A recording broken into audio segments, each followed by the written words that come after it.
Ukraine में जारी जंग के नतीजे में हर कोई मुतासिर हो रहा है। कीव में सरोगेसी के जरिए पैदा होने वाले दर्जनों बच्चे अपने वालिदैन के मुंतजर हैं।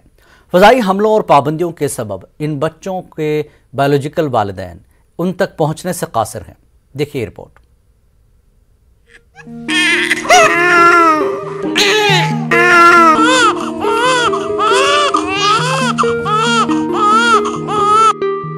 रूस की जानिब से यूक्रेन में जारी जंग के नतीजे में कीव में सरोगेसी के जरिए पैदा होने वाले कई बच्चे अपने वालिदैन के मुंतजिर हैं। नर्सें उनका ख्याल रख रही हैं।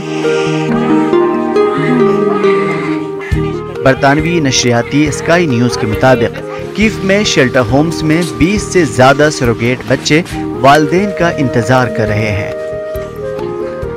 उनमें बहुत से बच्चों के वालिदैन का ताल्लुक गैर ममालिक से है और शदीद लड़ाई की वजह से वो उन्हें गोद लेने से कासिर हैं। Так війна, ви ж розумієте, що йде війна. І не всі мають можливість приїхати сюди, закрити аеропорти. Вони ж не можуть прилетіти. यूक्रेन की फ़िज़ाई हुदूद को हिफाजती वजूहात की बुनियाद पर तिजारती परवाज़ों के लिए बंद कर दिया गया है, जिससे शहर में बच्चे फंस गए हैं। बच्चे अपने बायोलॉजिकल वालिदैन का इंतज़ार कर रहे हैं जो बैरून मुल्क में रहते हैं कि उन्हें घर ले जाएं, लेकिन जंग ने कीव तक सफ़र को बहुत ख़तरनाक बना दिया है। Коли діти наші виїжджають, ми за ними плачемо, тому що це стає частинка нашого, залишається в нашому серці. Їхні батьки також дуже з нами гарно спілкуються.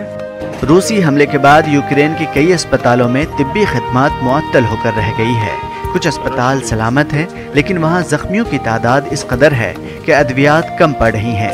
कोई नहीं जानता कब तक इन बायोलॉजिकल बच्चों को अपने वालिदैन का इंतजार करना पड़ेगा। Bureau report, news 18 Urdu.